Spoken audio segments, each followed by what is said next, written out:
the faults of self-grasping, obsession with the self. The I always says it is the I which is deceiving you, cheating you all the time.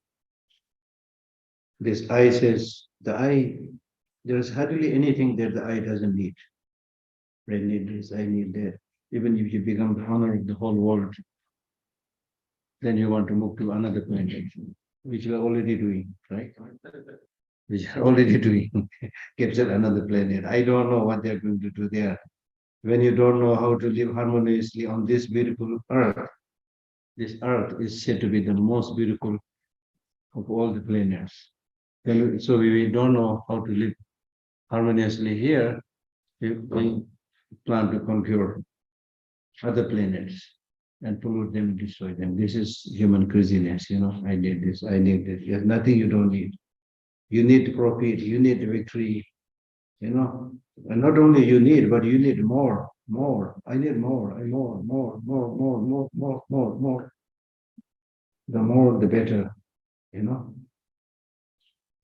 1 crore, 2 crore, 3 crore, 4 crore, 5 crore.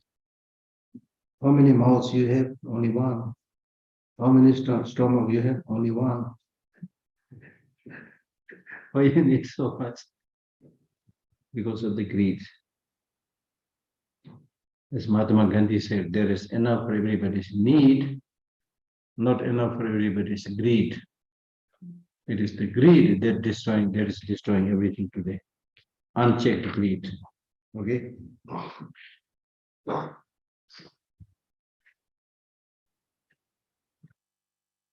Yeah, we think I am the most clever person, I'm the most learned person, I'm the most disciplined person. I'm the center of the universe, and the rest of the universe revolves around me. More or less, we think like that. It is because of this, for a long time, we believed in geocentric universe. Geocentric. The earth is the center, and other planets are revolving around us. That's how we thought for a long time. Why? Primarily, there may be some reason, but primarily because we are the crown of creation created by God. We are the most important, of all the sentient beings. We live on this planet called Earth. Therefore, this must be the center, and the rest should revolve around us. But then gradually it is found it is not geocentric, but it's heliocentric. Now we know sun is the center, and we are revolving around it. Easy. So the less you have this self-grasping, the self-cherishing attitude, thinking just about yourself, forgetting others, the less you have that, the less you will have worry, less anxiety, less fear. Fear, we touched this subject yesterday, fear. Much of the fear arises because of this self-obsession. What will happen to me? If there is a lightning and thunder, we are here maybe around 100 people here, maybe something like that. Now, if suddenly there is a lightning and thunder, of all these 100 people, you will think that the lightning will fall on my head, not other people. Protect your head. You don't think about others. It's me who will be hurt. If there's a rat running around in your room, the first thing that comes in your mind is the rat might chop off my ear. All the fear, me. And if you loosen this grasping to the I, many of the fears and unnecessary suspicions, unnecessary worries, they will all go away. They will all go away. Okay, fear. So therefore, in order to remove this fear, you need to have some understanding of interdependent origination or emptiness. Interdependent origination. As I mentioned earlier, the best way to understand emptiness is understanding interdependent origination. Things are interconnected, interdependent, Therefore, there is nothing that is inherent independent existence. And lack of independent existence is emptiness, as you all know now very well. Right? Okay. A very beautiful example is given here. If there is a young woman, and this young woman gets a dream of giving birth to a son, and she was very happy. Then after a while, she gets a second dream where she dreams the death of her son. She feels very sad. Dream in the dream. She's dreaming. But then suddenly she wakes up. She did not give birth to a son. It's no question of death of the son. It was just a dream. She feels very happy. Oh, it was a dream. We get such dreams when we have a lot of worry, concern about certain things. For example, when we were younger and the examination, is coming close, then we get a dream of getting a mathematics paper and we are unable to solve anything. You get so much fear. No, I'm going to fail. Then you wake up, oh my goodness, this is just a dream. You feel happy, right? You got my point? So when you don't know the reality, when you're dreaming, then you get all this fear, all this happiness, all this suffering, everything. But when you wake up, you don't have these fears, don't have these sufferings. Similarly, what this teaching is saying is, just like this young woman's dream, we are on a different level of dreaming. The so-called waking up people, we are having different level of dreaming because we don't understand the reality. We go after a misconception of reality, so we are dreaming. So in this dream, just like the young woman, we also get a lot of happiness, a lot of suffering. We run after that, things like that, because you're dreaming. But if you wake up means if you really understand the way things are, if you understand how the law of interdependent origination functions, how emptiness functions, things like that, then there is nothing much to be too happy about, much to be too sad about. If somebody praises you, normally we get very happy, right? But if you have this understanding, if somebody praises you, you're happy, but not too happy. Because there are people who are criticizing you, saying bad things about you also. If you find people criticizing you, saying bad things, you will feel sad, but not too sad. Because it's not only these people, there are many people, my friends, families, they're saying many good things about me. So what is there? What people say? You're not a puppet. You're not a puppet. You're not a puppet. You don't have to dance at the tune of other people. Right? You're here to help other people, but you're not here to dance at the tune of other people. I should make my hair like this. This is the so-called fashion, then people will like it.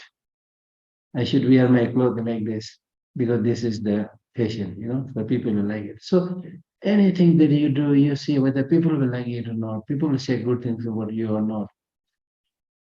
So that's why we are at the disposal and mercy of other people. So don't let yourself controlled in this way by other people's likes and dislikes. This is your life.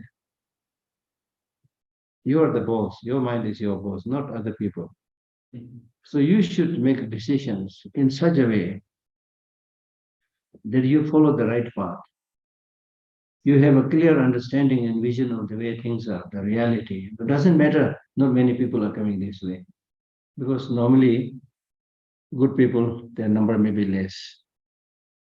You see? So don't follow this, don't follow the unthinking mob. Much of the time, we just follow the crowd. Don't just follow the crowd. Instead, pause and see whether the crowd are going in the crowd is going in the right direction or wrong direction. In Bangalore Gandhi, in Dharamsala, I have seen a number of times, like now the winter is coming. Then sometimes people from the big towns, some of the business people, they come, to sell a little bit warm clothes, like your, undergarment or things like that.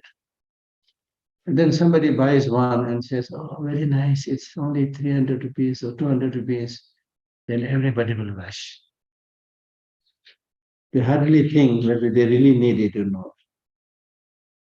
This is the unquestioning mob mentality.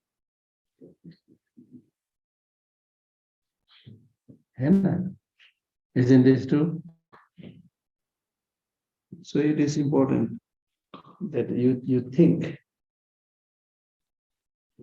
and decide for yourself what is good, what is bad. Because at the end of the day, unless you know how to take care of yourself, at the end of the day, nobody can take care of you.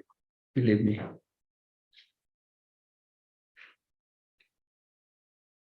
In good days, there will be many people picnicking with you, touring with you. But on bad days, difficult days, when your money runs out, when you're not as healthy as before, the friends and relatives will be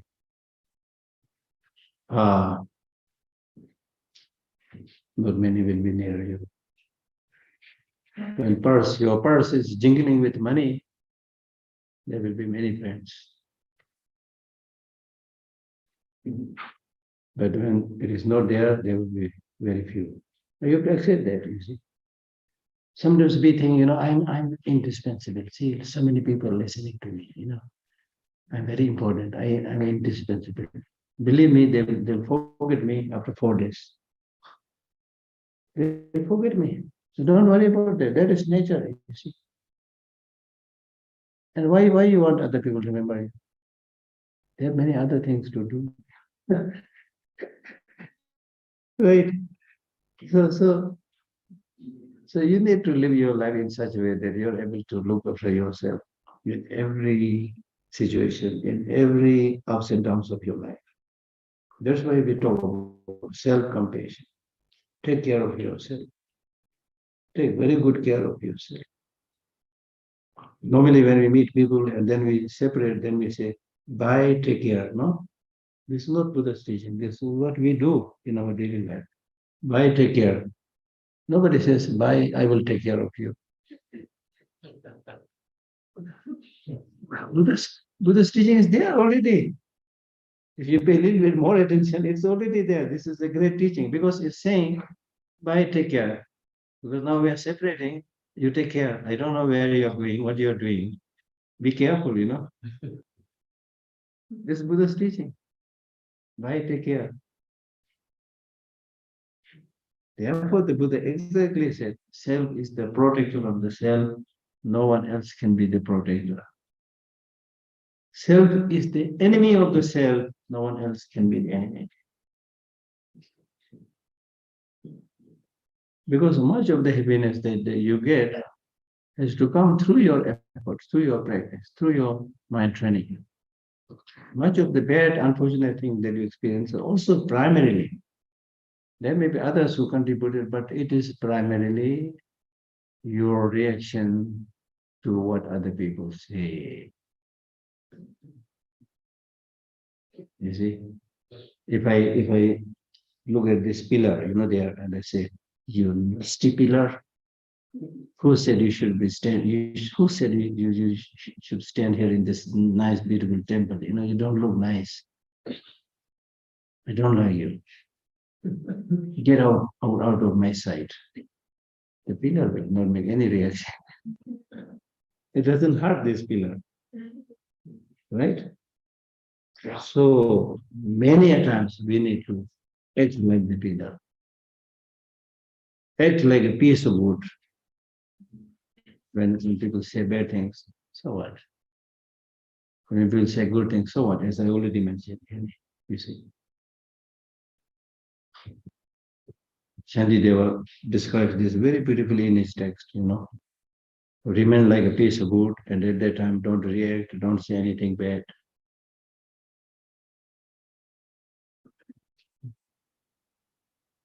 So it's not what people say, what people do, it is primarily how you react to what people say.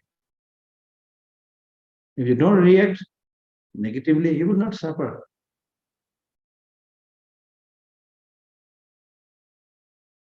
There is a story of the Buddha when he was sitting with some of his followers.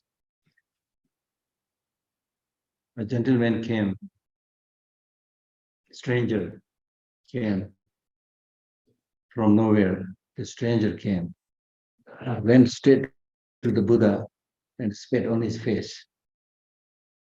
Buddha just stood there without saying anything, without reacting. And then his retinues, his attendants, they pushed this stranger away. And in fact, because attendants told him, your patience is a little bit too much. This is a stranger who none of us know, without any rhyme and reason. He came very angry and spat on your face, but you're still there, not reacting, nothing. And to this, the Buddha said, I am not upset with this stranger, I'm upset with you. Because you people are supposed to be with me for a long time and supposed to be practicing. And this is how you're reacting when tragedy comes. In the case of this stranger, neither you nor me, we know the reason. We don't know the reason why he is acting like that. Maybe somebody said, Buddha is horrible, he is a very bad person. He said these things to you, to that. Or maybe he's upset with his family, whatever. There may be many reasons for him to get angry to me. We don't know. So that's why I was not reacting. And because of this kind of practice of patience by the Buddha, it is said that this gentleman who spat on Buddha's face, he could not sleep the whole night because of this compassionate, patient stance of the Buddha. He could not sleep the whole night. And it is said that the first thing that he did next morning was to rush towards where the Buddha is and ask for his forgiveness. You see? So people are sometimes, because of problems in the family, problems of the job, or because of sickness, they can't be nice all the time, smiling and helping other people. We have a lot of problems. You don't know what is their problem. And we don't know how much effort one individual has to make just to get out from the bed. There may be people who are completely ridden with problems and difficulties, sick, and a lot of problems. So they really don't have that stamina to get out. But they at least try, They try to they pretend they don't have these problems. They get up, wash their face and wear their clothes nicely and come to the office or work and things like that. So they look okay, but you don't know the problems. There are many people like that in today's world. The workplace is not very nice. The boss is not very nice. The family members are having problems, and then health issues, and things like that. You see.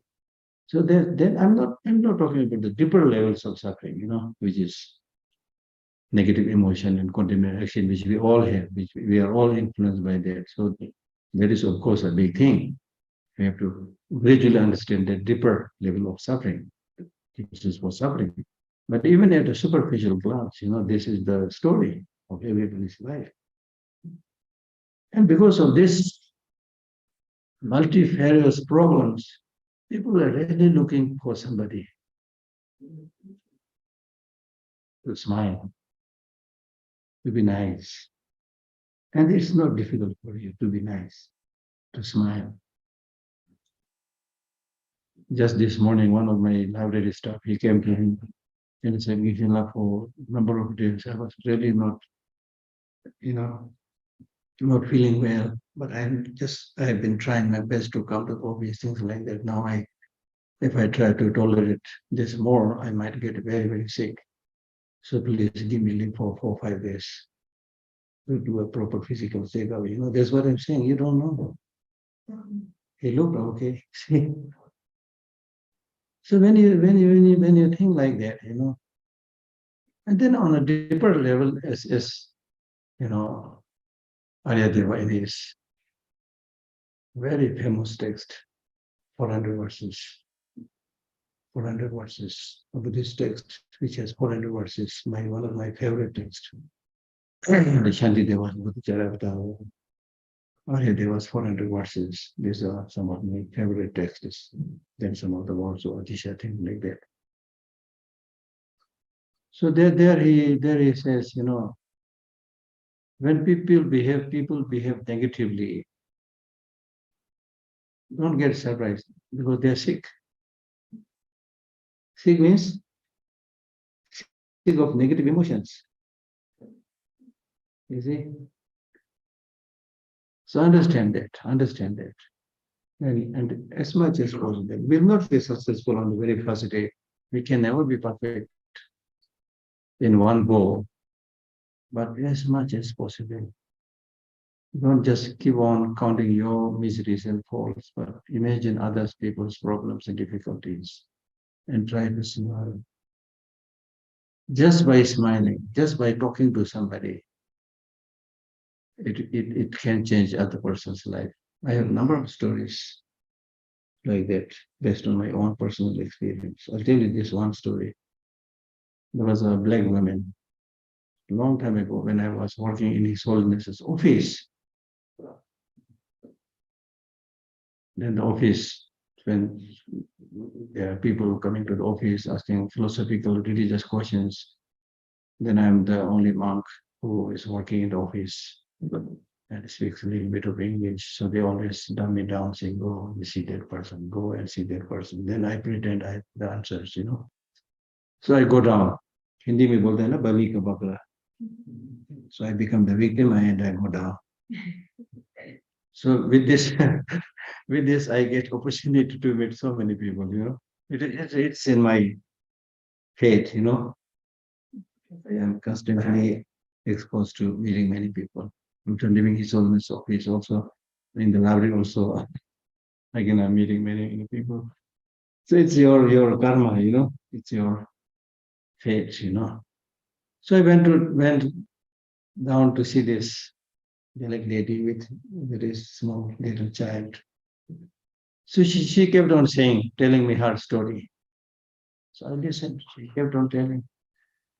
Then after a while, when I was about to start saying something to her, you know what she said? She said, I don't need any answer. I don't need any answer. The fact that you listened to me so carefully relieved much of my suffering. This is not the first person that I met. I met a number of people like that. You know what I'm saying? In this highly populated world, people don't find somebody to whom they can pour their heart out, and seek the help. She said, I don't need answers. Thank you very much. You listened to me so patiently. And she cried, left happily. That's what I'm saying, you see. We all have such wonderful opportunities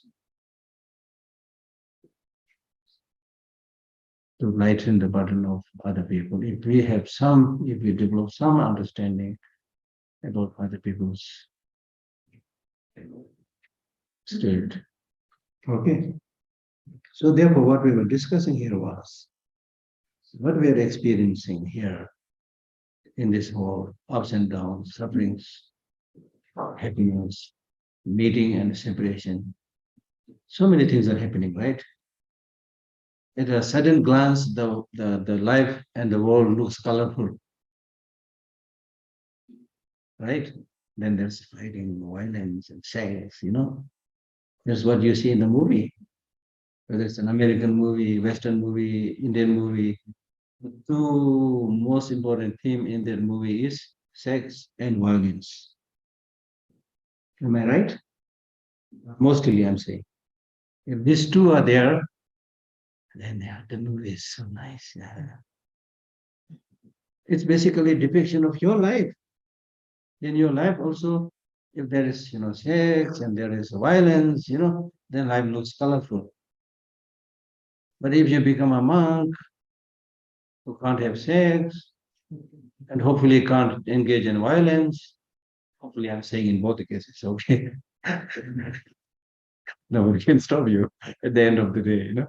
So, so if you live such a life, well, the monks, you don't go with the girl. Nuns, you don't go with the boy. You don't have boyfriend. Oh my God, life is so colorless. Don't you feel sad? Don't you feel lonely? Many people ask me this question. Geshe, like, you live alone? Yes, yes, I live alone. Don't you feel lonely? Well, understandable, because they are judging me with their yardstick. So ordinarily, life is colorful. If you have family, wife, husband, then so many things. Life is colorful. Monks, ardent life is not colorful. But the life of an ardent monks and nuns is not colorful, but they are more stable. There is less ups and downs. Right? Am I right? So not just monks and nuns, what by implication, what I'm saying is, even if you're a lay person, if you have less attachment, less anger, less any of these negative emotions, life may not be so colorful to the purview of other people, but your life will be more stable. Stability is very important for one's health. If there's too much ups and downs, too excited today, you're so inflated today, just like a balloon. If you're so inflated, there is a risk of bursting, just like the balloon. If you put too much air, it will burst. Then sometimes we get too discouraged, just like again the balloon, you're completely deflated. So deflation, inflation, deflation, inflation, too much up to it, too much down. That's not good for your health. Heart attack comes with this kind of excitement, depression, and so forth.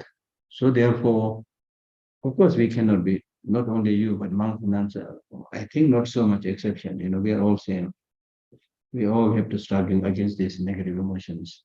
But the more we are able to distance ourselves from the influence of these negative emotions, the more we are able to lessen these negative emotions, if we are 100% you will be happier. It is 100% sure you will be happier. So change your perspective, and tune your way of thinking more to the reality, the way things are, not how you wish to see the world, more to the reality. So the reality is, as is explained here, reality is exactly like what you experience in a dream. I'm giving you the example, right? The reality is like seeing things in a television. When you watch a movie, there is sex, there is violence. And so especially if you watch a 3D movie, you really then think you're part of the movie. I watched 1 or 2 3D movies in big screen in Washington and other places, Minneapolis and other places. I could not watch it even for 1 minute. It was so impactful. I just had to close my eye. When I was watching this AI show in the 3D movie in Washington, you can't believe this. Such an amazing experience. I was, of course, like any other people, I was sitting on the chair and watching it. It really felt, I'm participating that. I'm flying. It is so scary. It makes such an impact on your brain. You really start thinking that I'll fall from my chair. I had to tightly hold on to my chair. That's what I'm saying. We can be hallucinated, easily hallucinated. So like that, we are hallucinated with what we see in the world. You call it addiction or whatever you call it, you see. So therefore, what we are experiencing is like what we experience in a dream or what we see in a television. I'll give you the example. In the television set, or even your mirror, when you look at the mirror, when you look see your face in the mirror, you see your face, of course. But is that your real face? Is that your real face? No, it's not your real face. It's just a reflection, right? But by seeing the reflection, you will be able to, clean your face, remove some of the spots that you see. It is helpful, right? Right? But this, and then especially if you see a very, nice hotel, nice car, nice man, nice woman, that's what you see in the television. It's like the reflection that you saw in the mirror of your face. But again, we don't see that. If you see really something that you are attracted to, you think, wow, so nice. And you really think that the person that you like is there.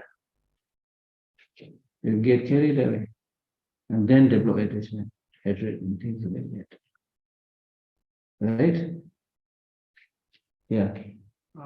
What's the purpose of refraining from romantic relationships in the life of a monk? What? What's the purpose of refraining? We can discuss this during the question. Yeah. Yeah. Don't forget. Okay. Yeah. All right. So just like what you see in a television, what you see in a mirror, you should understand all phenomena similar like that reflection that you see in a mirror or in a television. You develop that strong attraction even to what you see in the television, but at least there will be less attachment, less grasping, because this is just what I see in the television. It's not real person. That much right? Right? So similarly, the so-called real people, the so-called real things are also, if you examine, none of these things have inherent independent existence.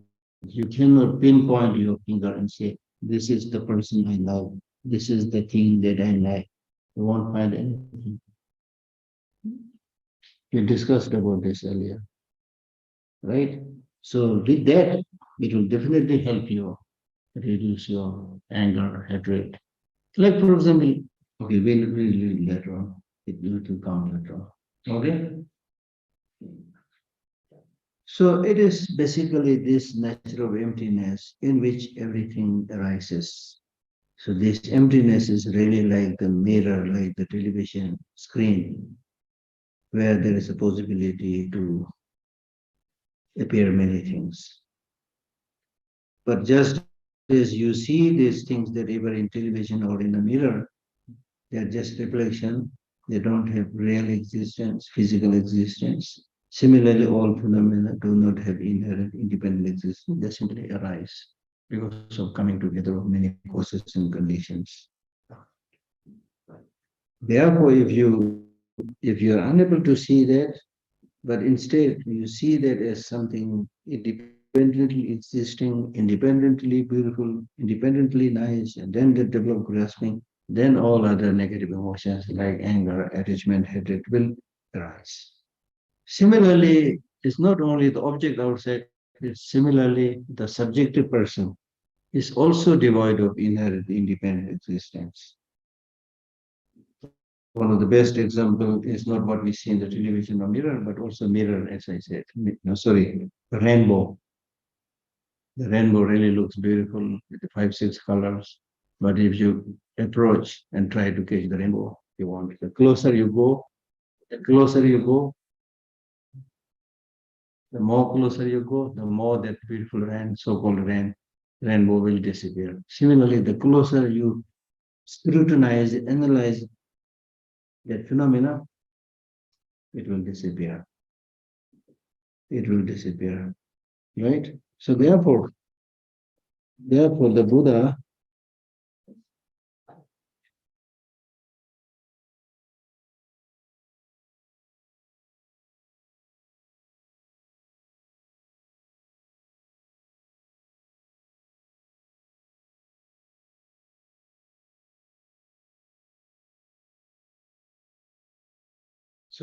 Buddha said,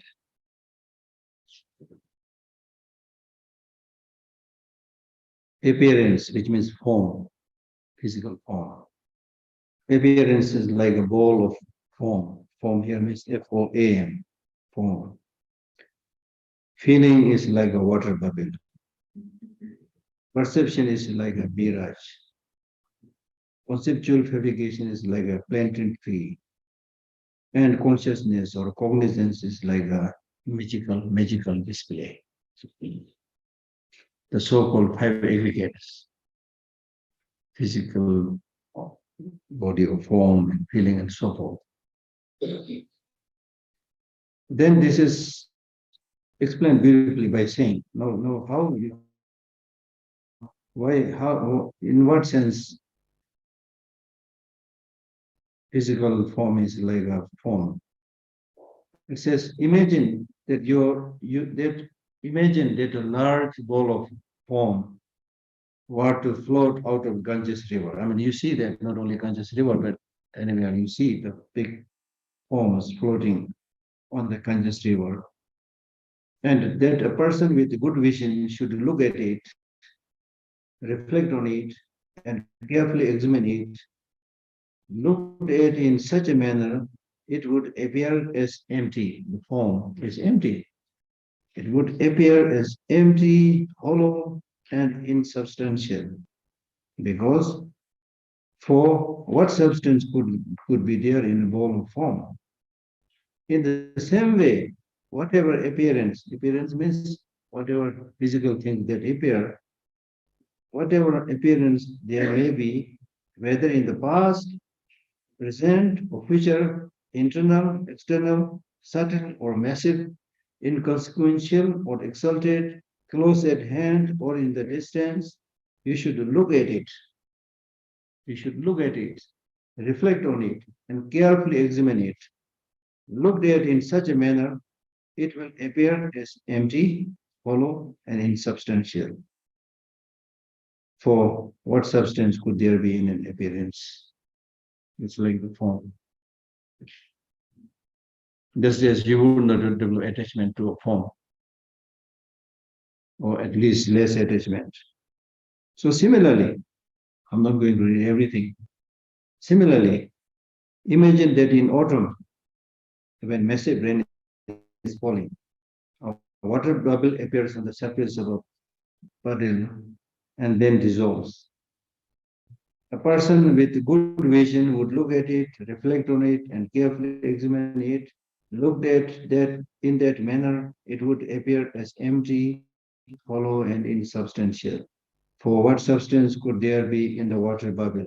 In the same way, whatever feeling there may be, whether in the past, present, or future, internal or external, subtle or massive, inconsequential or exalted, close at hand or in the distance, you should look at it, reflect on it, and carefully examine it. Looked at in that manner, it will appear as empty, hollow, and insubstantial.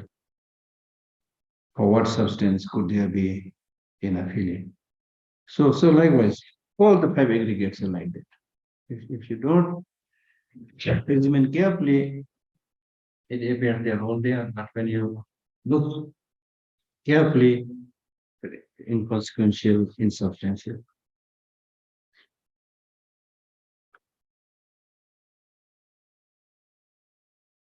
So they are merely appearing. They are merely appearing to us as if they have inherent independent existence. But if you examine closely, minutely, and carefully, you won't find anything there having findable substance. So in this way, make your mind habituated with meaning of emptiness.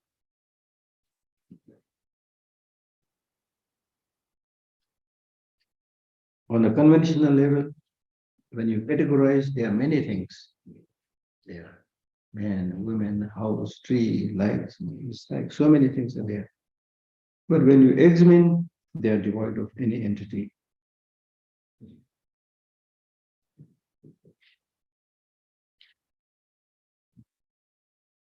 So in that sense, whether it's your body, whether it's your wealth, none of these have much long-lasting substance. Then at this point, he also speaks a little about how to prove lack of substance, how gradually we die and we dissolve into the four elements. First, the earth dissolved into water, and then the water, the liquid part, dissolved into fire, which means heat. And then the fire dissolved into wind energy. Then wind energy dissolved into consciousness. Consciousness also, there are 80 different conceptions, conceptual thoughts that dissolve into one another, finally into the subtlemost mind, which is called clear light mind. It is very powerful, actual and final state of consciousness, clear light mind. So when you die, it is important for you to try to concentrate on that clear light mind and make an attempt to remain in meditative state on that clear light mind. You know, in Tibetan Buddhist texts, especially in Tantra, we talk about this clear light mind. Now, according to the experience of many people in the world, not only in the Buddhist world, but in many places, people who had this near-death experience, they also always say that it's not very frightening, you know. You see a lot of light tunnel. And that light that you experience is very soft and very soothing. Almost everybody gives such an explanation. So I was wondering whether this has some connection, relation with the so-called clear light that is explained in Buddhism. Right? So anyway, it's important to use that clear light mind, and that clear light mind is very powerful, very, very penetrative, and use that clear light mind to focus on emptiness. This is called meeting of the mother clear light and sun clear light. Okay?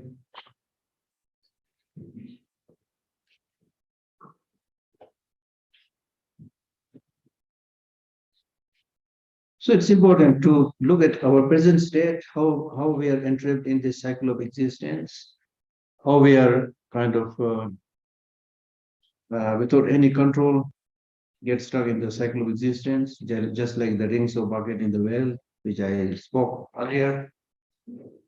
And that applies not only to the student, but also to the teachers like me. Because when you teach others, you look like a good scholar, but your own career may have been lost. If you don't practice, you know, it's easy, not so easy, but a little bit easy to talk. But what is your situation? That's the point. When you're teaching, you are good in speaking, but what is your situation? What is your condition? Where are you? Very often we say, where are you? So ask this question here, where are you? Where are you? Then you will find. Then you will find, oh, I'm just teaching, you know, look at my negative emotions. So many of them are still here. So you have to work with yourself. Therefore, there are many teachers who say during the time of degeneration, it is not time to teach others, but work with yourself. Remove your own contaminations. Right?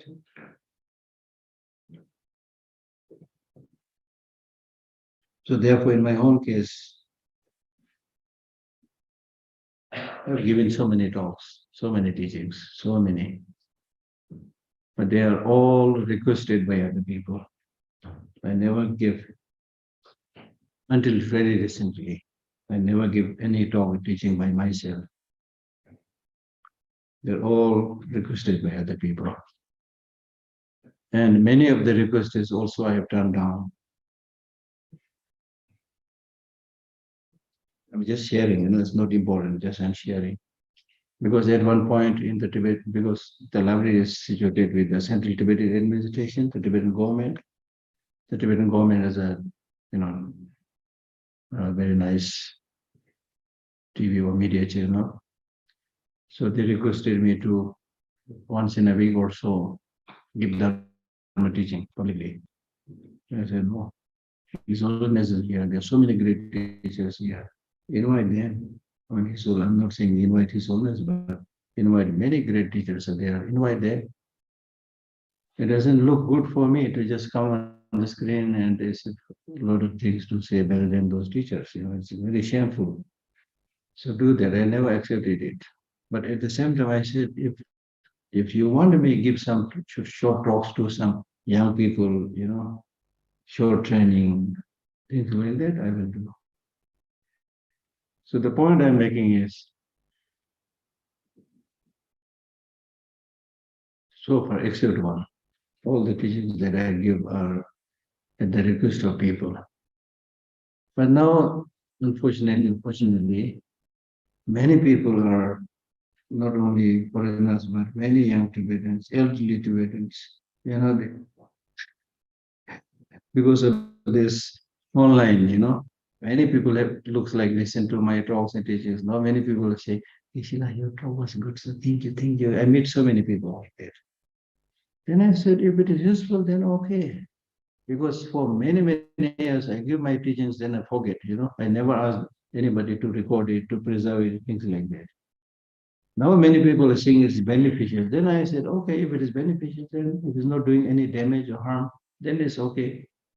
So now I have started thinking about, at least recently, I give one short talk on meditation and mindfulness. So similarly, I plan to do whenever I try to, irrespective of whether there is a request or not, I plan to do some talks and teachings because it is beneficial.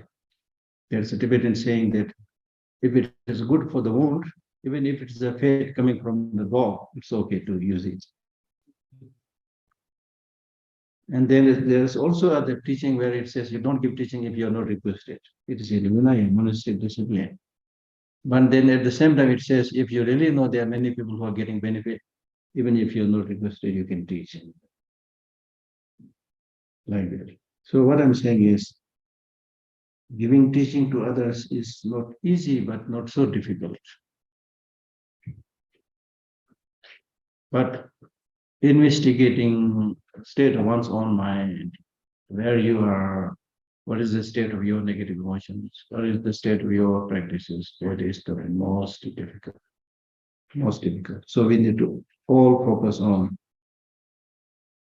purifying our negative emotions. And especially in this case, in this chapter 12, we don't have time, the commentaries, really this commentary for this 2-3 lines, this whole, I don't know how many 10-20 pages, it's a commentary. The destructiveness and, badness of attachment. So in this way, you should make every effort to distance yourself from attachment, from where every other thing comes. So this completes the 12th chapter. The next, wherever the source of peace is seen, there strive forever. Whichever you have begun, accomplish just that fast. By doing so, all will be well accomplished, or else both will not be achieved.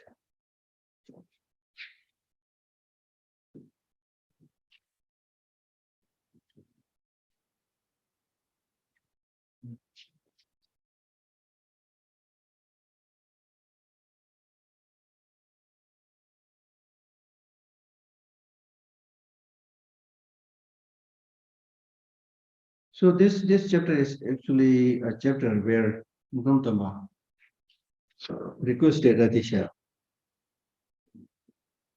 to give him his, just like a father giving his heritage to the son.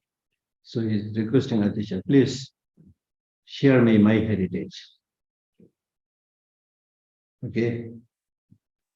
So here Atisha says, wherever there is something like this, we read a little bit earlier also. Wherever the source of peace is seen, there strive for it.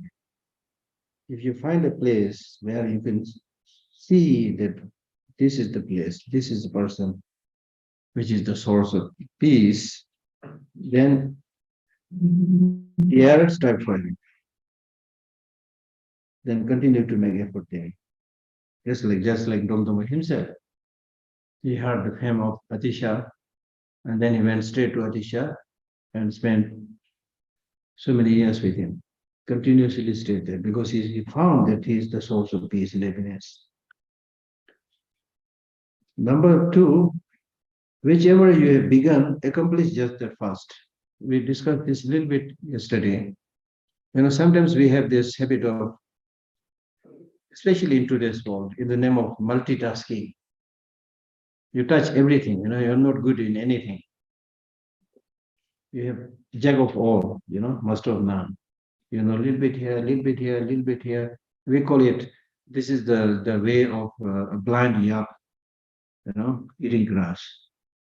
When a blind yak eating grass, he is not able to see all the grasses in front of him.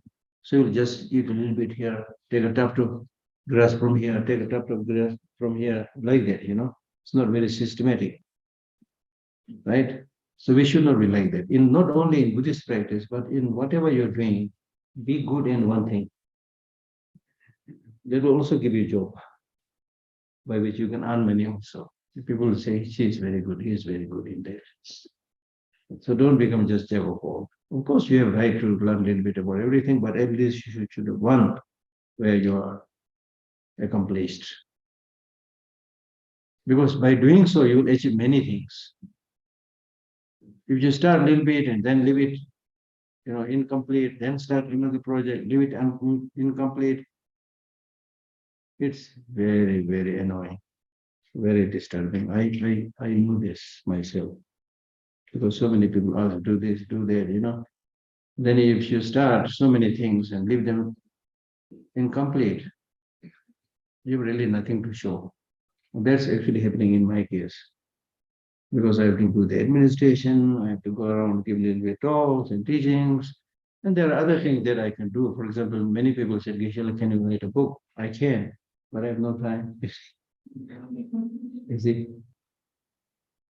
So therefore, if I say I'm a scholar, they say, where is the book you wrote? This is the first thing the Westerners will ask. Where is the book you wrote? To prove that you're a scholar. Yeah. And writing book basically is not that difficult. Doing a research and writing book, generally not that difficult. Because research basically means copying from many other books. Yeah. If you copy from many books, it is research. If you copy from one book, it is plagiarism. If you kill one person, you are murderer. If you kill hundreds, you are hero. This is the world we are living, Right? So anyway, forget about that. What I'm saying is start something which before you start anything, think carefully. Project, this practice, whatever. Think very carefully. Don't just rush. Whether it's choosing your teacher or your practice or your job, whatever, think carefully, pros and cons. Then once you decide to do it, accomplish it first. Because if you accomplish one thing, that will energize you to do a second project or third project. If you take too many projects, unable to finish even one, that will just completely, make you depressed, right? That's why I don't like this word deadline. People give you deadline. Can you do this within this month? I said no, I can't do. I can't promise. And especially, it's very dangerous if you try to observe their deadline because money is coming forth. If you have taken money, then you have to finish it deadline. And before you finish the deadline, you will be a dead person, right? Okay. Whichever you have begun, accomplish just that first. Why? Because by doing so, everything else will be accomplished. By doing so, all will be well accomplished. All other things will be achieved. Or else, both will not be achieved. Then you start 2, 3 projects, none of those things are done. I'm a translator by profession, right? Profession means not earning money. Somehow I was into it. I was translating for His Holiness the Dalai Lama's teaching for 16 years. I never had translator standing even for 1 hour. But somehow I became His Holiness translator. Then I translated for 16 years. Then I had to go into this profession for a long time. Still I'm doing. So that's why I say I'm supposed to be a professional translator. Right? Why I'm saying this? What is the connection?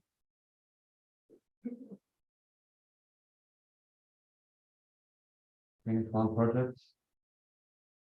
Which one project? Not that one. I was thinking something else. Anyway, nothing more.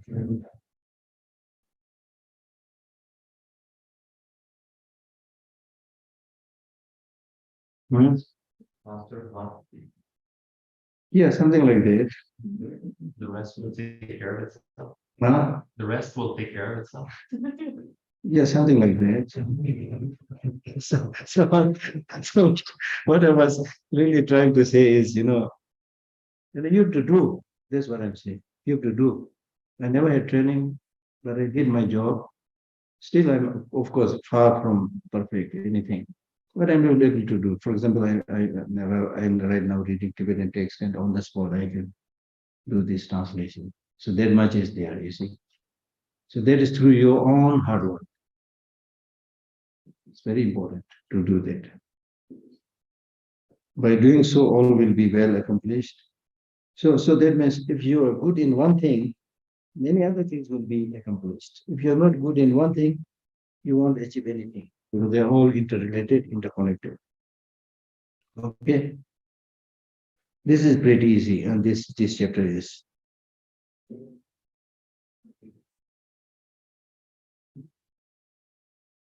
So this basically completes the 13th chapter. Then next, due to constant misdeeds and lack of joy, when a puffed up mind arises, then arrogance should be reduced. Recall the instruction of the Lamas. When the mind of discouragement arises, always the spirit of the mind. Recall wisdom perfection. Meditate both in the state of emptiness. Okay.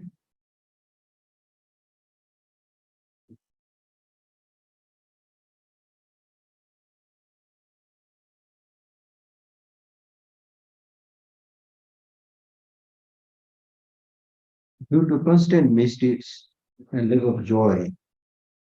Lack of joy means lack of joy in doing good things.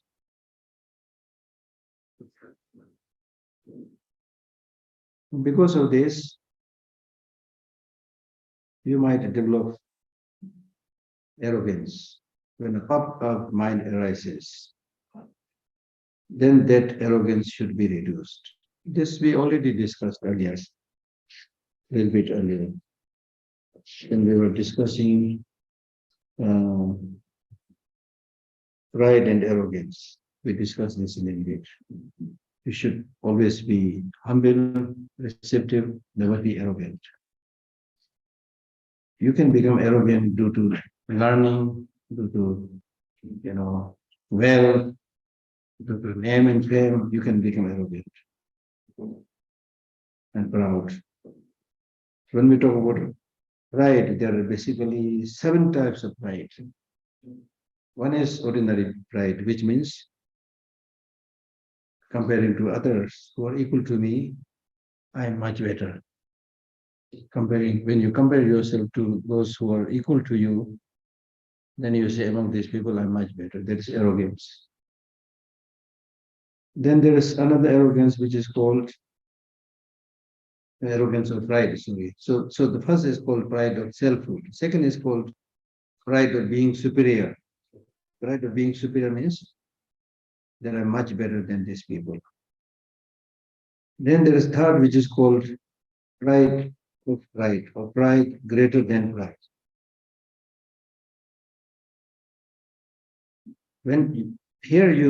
This is how this pride comes up, You compare yourself not only to those people who are equal to you, but you compare yourself to those people who are much better than you. There also you will say, I'm even better than them. You may not be, but you compare yourself to higher people and say, I'm better than them. Pride of the pride. Then next is pride of thinking I. That is focusing on your psychophysical aggregates. You think this is the I, having inherent existence. Then there is pride of conceit. Pride of conceit means you may not have certain qualities, certain qualifications, certain learning, certain knowledges, but you think you have. You may not be clever, but you think you are clever. You may not be knowledgeable, but you think you are knowledgeable. So that is called pride out of conceit. The pride of lowliness. The sixth is called slight kind of little pride. That means there may be people who are far superior than you. You actually have no comparison to these people. Like, for example, if you compare yourself to His Holiness the Dalai Lama, you compare yourself to His Holiness the Dalai Lama, then say, I'm a little bit below him. Nearly there. Kind of thinking, you see. It's possible. For example, if you read all these Dharma texts and know a little bit, then His Holiness Dharma teaching here, yeah, I give a good explanation, but I can give another explanation. So I'm nearly there. People are listening to His Holiness, not to me. There's a big crowd to His Holiness, not a big crowd to me, but actually I'm quite close to Him. This is called the pride of lowliness. And wrongful pride. The seventh is wrongful pride. You may be doing something wrong, but you will see that wrongdoing as a good thing that you are doing. Not knowing this is wrong, So you can develop this kind of arrogance and pride under different situations. So the point is, if you get arrogant, proud, then remember the instruction of the Lama. The Lama here, not only the Lama in the form of the person, not in the form of the person, but here in this case, your Lama, something like your Lama is your sickness, your illness, your misfortunes, they're your Lama, they're your teacher. Misfortunes. For example, you may be very arrogant because of money or name and fame, and then you get sick, get hospitalized. Your thinking changes. Your thinking changes because those problems, illness, and sufferings are telling you the truth, who you are, that you are also susceptible to all these things. So therefore, when you encounter illness, sickness, and misfortunes and so forth, don't be unhappy. When you encounter difficult challenges, don't be unhappy. As I said the other day, suffering is introduction to happiness. And sickness, illness, they are to sweep clean your negative deeds. Because then you start realizing I'm sick because of my past karma, because of my negative deeds. Then you try to rectify yourself, purify yourself. So they're very, very important. So therefore, some of these great teachers who engage in the mind training, in their prayer they say, if I am going to die tonight, wonderful. Unlike us, we pray that we never die, right? But these people, they say, if I'm going to die tonight, wonderful. Not because they are pessimistic.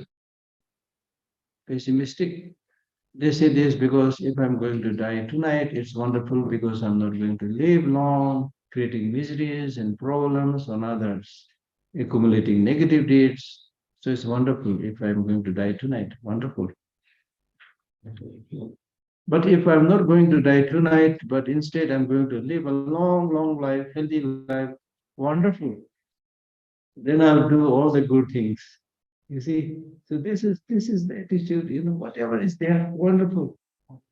What is there, whatever is there, wonderful. If it's raining, wonderful. Sunshine, wonderful. Food is good, wonderful. Food is not so good, wonderful. All learning experiences. Food is not so good, wonderful, because you have eaten good food for so many days. Now it's time to little bit lighten yourself. So really, like you should develop this attitude so that in every situation you're able to take it light and happily, take the best out of it, take the best out of it. So there's nothing that is of no use. It's only how you see things and whether you're able to get the best out of it or not. It's up to you, right? So if you really want to do a good dharma practice, don't worry about these ups and downs. If you really want to do a good dharma practice, don't just develop too much attachment to be happy. Of course, we want happiness. That's another thing that I'm saying. But if your pursuit, especially, is to for temporary happiness, that you don't want to see any problem, any difficulty. And the Buddha also engaged in serious practice and meditation after he saw the four sides, aging, sickness, death, and so forth. So sometimes it's important to go to a cemetery, visit a hospital where people are dying, see a dead person, body of a dead person. You're no exception. And then if you meet a cemetery, go to a cemetery, there is a story of somebody who goes to a cemetery and he saw, the, the skulls, the head bones of a number of people there. And then he was just going and he kicked on one of those bones. Then somebody said, "Oh, this is the king's head, king's skull. Whether it's a king's or queen's or you know, you're dead. Nobody will give you any respect or anything like that. We all came in the same way, go in the same way."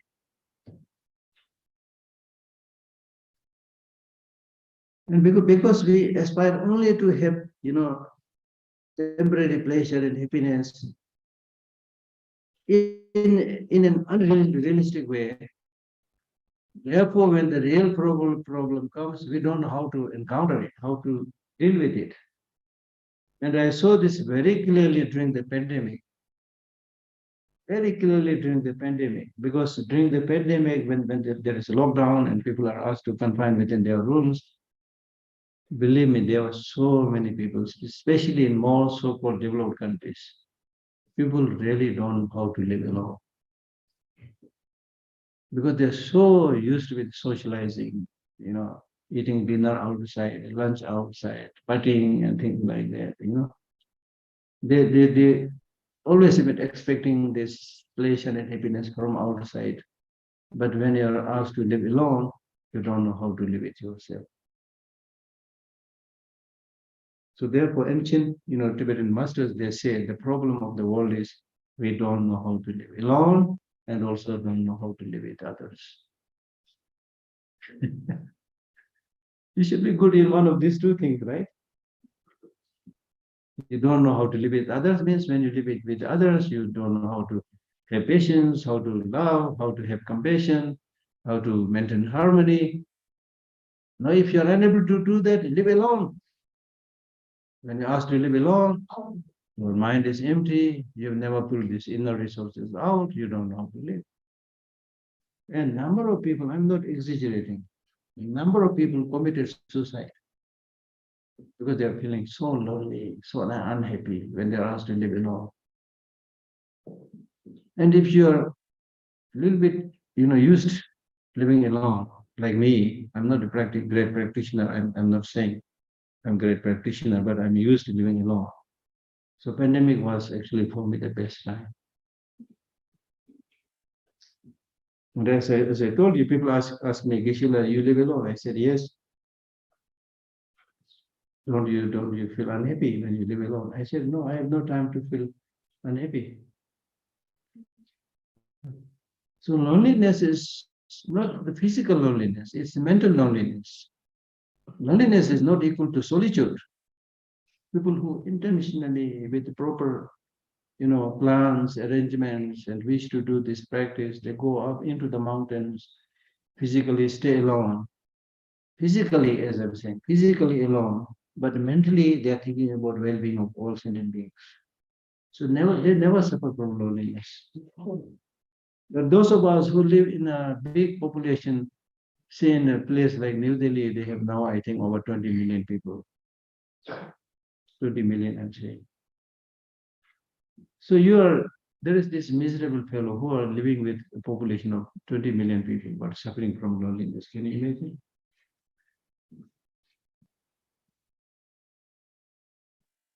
And I know some European countries also.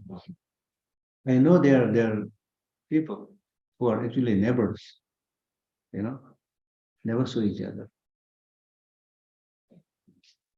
don't talk to each other in the name of privacy or whatever you see. Privacy may be important, but at least you should have this human decency to say hello and smile and love at each other. And there are many cases, again, I'm not exaggerating, there are many cases that the next door neighbor, the person living there, he died last night. And 3-4 days had been gone. Nobody knows. You see? So this is because of this self-cherishing attitude, thinking only about myself. But the fact and the truth is, when you are young, when you are a child, you need the love, affection. In fact, it is due to the love and affection that you are able to survive. When you're a helpless baby, the mother or whoever has extended their love and affection and you're able to survive. Then finally you become old, when you're unable to take care of yourself, then at that time the most important thing is not money. It is somebody looking after you, giving you affection, love. So this being the case, when you're so dependent in the beginning of your life, so dependent on the end of your life, how come you forget the importance of love and affection in between when you're a little bit able to look after yourself, when you're a little bit energetic? How can you forget this? Now in the society, there are so many elderly people where the young people, their children also doesn't take care because the society itself is conditioned in such a way. I know a person, a mother, who was suffering from very, very strong asthma, difficult to breathe. And she had actually almost like the cylinder, gas cylinder, almost like the big one. She used to keep it by her side. I once went to some of the Scandinavian countries with one physician. His Holiness is physician. I was then student. So the medical center requested me to go with him to translate his medical talk on medicine and things like that. So I went with him as a translator and also a compounder or something, helping him give the medicine, things like that. So then one day this doctor said, we have a woman, very old Tibetan friend. Let us go and see him. So I'm talking about this lady. She's suffering from asthma. And nobody taking care of her. Then I heard that she has two very strong young sons, grown up young sons. They live separately. And unfortunately, they very often come to see whether she is dead or not, so that they can get the property. Not looking at her. Don't get surprised. I know that you have so many such stories to tell. This is pathetic, How can a society be soft and happy when nobody takes care of each other? Right? So in the name of freedom, the whole human connection is gradually lost. And through that way, in the end, if everything turns out to be very good, then of course it is your right. But I don't think that's a healthy thing. Because we are biologically, we are born in need of love and affection. For example, the mother's physical touch when you are a little child is said to be one of the most key factors for the proper development of the brain of the child. You see, right? So compassion and love. Love minimizes fault. When you have love, when you have affection to anybody, you don't highlight their fault. You see the good things in that person. When you see the good things in that person becomes very close to you. That person becomes attractive. Then it's very easy for you to help that person. Love minimizes fault. And in the opposite way, when you highlight their fault, you will not see their qualities. If you highlight their fault, she's so ugly, she's so bad, she's so rude. Then you highlight her fault, you can never see her qualities. If you don't see her qualities, she's ugly for you. She's not attractive. She's not close to your mind. And when this is so, why should you help that person? And as we say, beauty is in the eye of the beholder. Beauty is in the eye of the beholder. Look at mothers who how much they see their children as something beautiful. It may be a child who has a lopsided head, eyes also not so balanced. So in that sense, not so handsome. But mother doesn't see that. Mother is full of praise to her child. My child started speaking. My child started walking. My child started laughing. She talks all the good things about. Right? So beauty is in the eye of the beholder. You know the next line? Beauty is in the eye of the beholder. Then the next line, the next line is very good for meditative impermanence. Beauty is in the eye of the beholder. The ugly goes all the way down.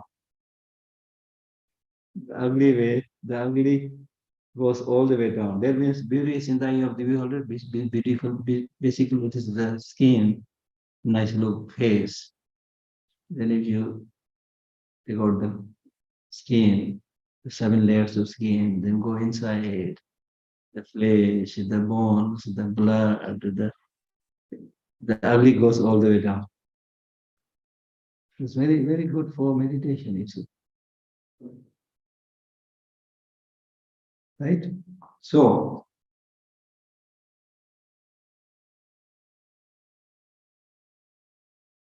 So all the source of problem is grasping to the self that I need this, I need this, I need this. So if you want to achieve success in your practice, then throw away this grasping to the self, just like the dead body of your father. Your father may be very precious to you, but when your father is dead, you have to throw away the body.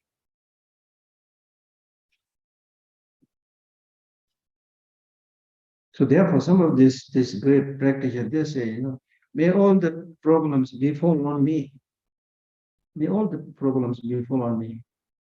Because that then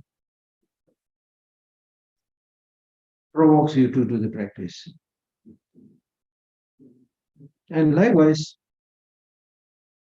the wish to benefit others is really the source of complete enlightenment. So when you get this opportunity to develop this wish to benefit others, then you should cherish that bodhicitta, that wish to benefit others, just like you have found a very precious gem. We're saying this because when you get sick, then it naturally provokes you to do spiritual practice. Not necessarily spiritual practice, but then you think about doing many other things. For example, if there's a very nice project to do, when you're healthy, you don't pay much attention. But when you get sick, then you say, I wish I'm not sick. If I'm not sick, I can go to the dance class. I can sing. I can do this, do that, you see. So then you realize how important it was when you were healthy. You realize that only when you get sick, right? That's why I'm saying appreciate all the good things that you have. Once I was giving a public talk in Moscow, and I was saying something like this. Then there was an elderly Russian lady sitting in the front line. She got up and said, Geshe Lhakdor, I am an old Russian lady living alone, so I have really nothing to appreciate and happy. I said, I'm sorry that you're living alone and nobody looking around, but still I see many good things in you. So she was looking at me like this. I said, you still have two eyes intact. You still have two hands intact. You still have two legs intact. How many people are there in the world who have no eyesight? How many blind people are there in the world? How many legless people are there in the world? How many people are there who are without hands? Have you ever thought about it? Comparing like this, have you ever appreciated how lucky you are having both hands, both eyes? And more than that, have you, with this understanding, have you used your hand properly? Have you used your eye properly? Have you used your legs properly?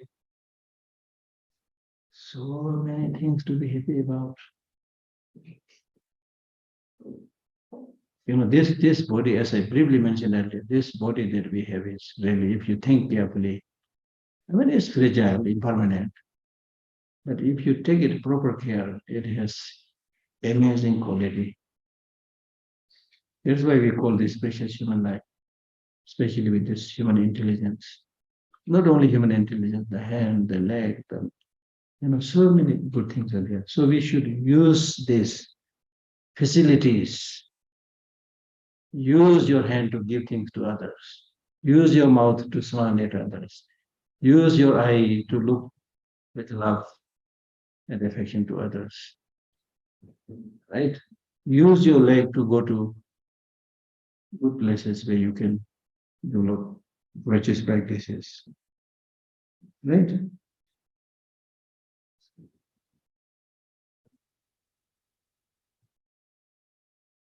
So therefore, when you get puffed up and arrogant, remember these instructions of the Lama. And then also if you compare the life of human beings, although today human population is nearly 8 billion people, but it is really like death and death and birth. If you compare, birth is, I think, half time or more. If there is like 500 people dying today, 1,000 people are being born. It's something like that. You can watch it, it's really like going dying, so many people are dying, so many people are taking birth. I watch that, these days you can see it. Right? So human population is really like big population, but still, if you compare it to other sentient beings, other animals, human population is very small. This is also important to know because when we say human life is a precious human life, then when you say why precious, there's so many people. It's not precious. There are so many people with nothing to eat, nothing to be happy about. Why you call this life precious human life? So this can be explained in two ways. One, this is called precious human life. Whatever be your condition and situation right now, but still you have, so long as you're a human being, you have this great human intelligence by which you are surviving, whatever be the situation. And then more precisely, precious human life actually means not the whole population, but those human beings who are able to use this human intelligence to do the virtuous practices. Right? So we have to, through our own effort and practice, make this life a precious human life. Okay? So we need to remember not only we have obtained this precious human life, but this precious human life that we have obtained today, how long it is going to live, not at all sure. Today may be your last day, tomorrow may be your last day. This year may be your last year, next year may be your last year. Number one, because there is no definiteness in the duration of life. Number two, there are so many factors causing death, not many factors prolonging your life. Then, because of our stupidity, we go to wrong places where we should not be going, eat wrong food which you should not be eating. With this, you also shorten your life. So, having found this precious human life, where you go, what you do, what you eat, you need to be very careful if you want to be a, if you don't want to, miss the meaning of this human life, you need to understand this. Very difficult to life, very difficult to find life, but easily perishable life.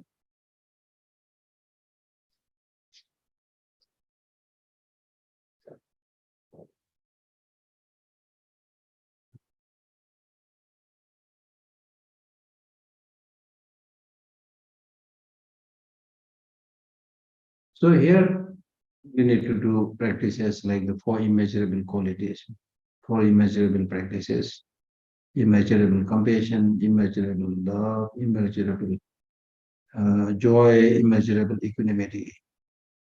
And then these particular textures, when you undertake these practices of the four immeasurable qualities, also you need to be very careful. Because sometimes it happens when you're meditating on compassion and loving kindness, you might get discouraged. Sometimes you may be meditating on immeasurable joy, you might experience excitement. When you're meditating on equanimity, you might develop ignorance. Therefore, not just one, meditate on all the four immeasurable qualities. Just as in our physical state, the four elements, the earth, the water, fire, and the wind, all this, when they're all of equal power, we call it healthy. When the power is imbalanced, we get sick. So similarly, in the practice of the four immeasurable qualities, also make sure that your practice does not discourage you or your practice does not lead to too much wild excitement. So therefore, it is important to cut the root of suffering and not let yourself obstructed by mental sinking and excitement. This completes the 14th chapter. I think lunchtime. Maybe one question. We have 3 minutes. One or two questions, yeah. If you yeah. Thank you. Garland of Jam and Jules, this is wonderful. Mm. Can you share with us a little bit in more detail what it means to be a being and a sentient? Maybe Sentient means any living being that has a mind, that is consciousness. Any living thing that has a consciousness or mind, we call it sentient being. okay. Of course, there's a lot of argument whether the trees and plants have consciousness or not. I mean, nobody can decide that quickly, but basically, whichever has mind or consciousness, we call it a sentient being. Okay. Sorry, just to follow up. Yeah. In terms of the, I'm not sure it's an idea, concept, but in terms of goodness, what role is goodness? It seems like goodness plays a role in sentientness. Yes. So Goodness, as I think I explained earlier, it's good for your goodness is good for your survival. Goodness is good for your happiness. Like for example, even if you take the example of a tree, it may have no concept of happiness and goodness, things like that, but it has to grow. It has to grow. So in order to grow, the tree needs things that are favorable for its growth, like water, sunshine, nutrients, things like that. But at the same time, if the sun is too hot and then it is just sun and sun, there's no water, it will dry up. So similarly, for us, sentient beings and human beings also, there are certain things which we need for our growth, for our sustenance, for our harmony. There are other things which will obstruct that growth in that sustenance. So simply said, it is like that. So goodness is said to be good for our growth, for our living, for our happiness. Okay. You said that through practice, one could have romantic relationships. Huh? And we said that through practice, one could have romantic relationships without attachment. So, romantic relationship, I did not say. I said you can have good connections without romantic relationships. Yes. So the purpose of not having romantic relationships, if you were a monk, is to to detach yourself from this idea. It's like specialization. When you do your PhD, when you in the lower classes, you have 5-6 different subjects, right? But when you specialize in your PhD, you focus on one subject. That doesn't mean other subjects are useless, but you are specializing. So similarly, the monks are supposed to be specializing. When you specialize, you have to concentrate on one thing, not on many other things. Something like that. Okay. So in your case also, if you become a Buddhist, normally, people ask me this question, Geshe-la, is it good to follow many religions or just one religion? Then I said, just like studying in the lower classes, if you're just getting some good ideas, feedbacks from other religions, it's good to study many religions. But if you specialize, then focus on one religion. Okay?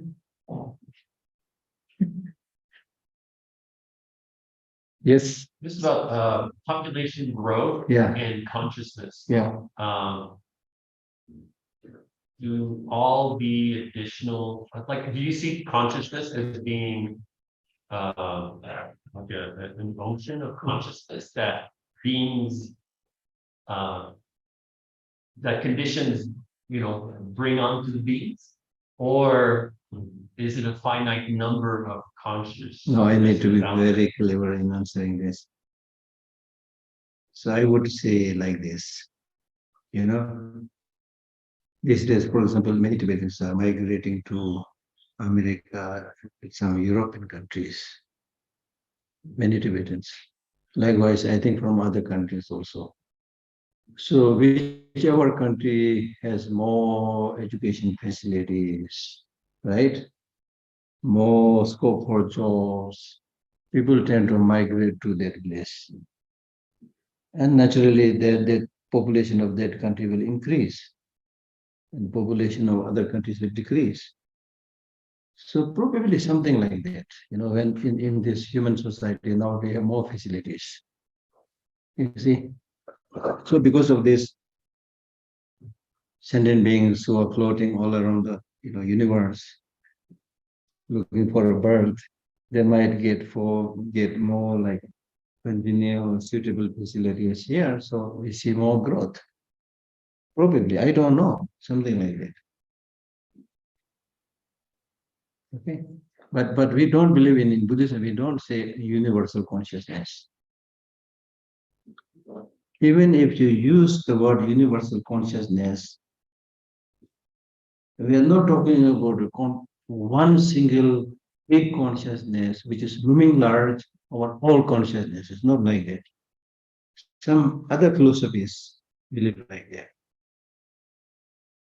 but we don't believe in that.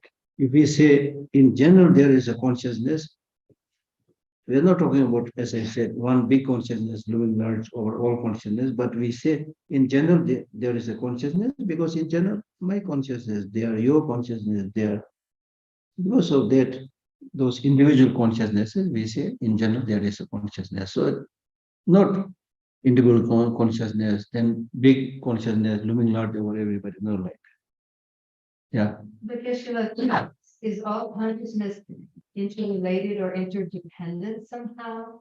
Or like I don't have just a separate consciousness and you just don't have a separate, they're not like little boxes, they're just ours because we're not permanent. So how does that? No. Even when you become Buddha, you don't lose your consciousness, you don't lose your identity.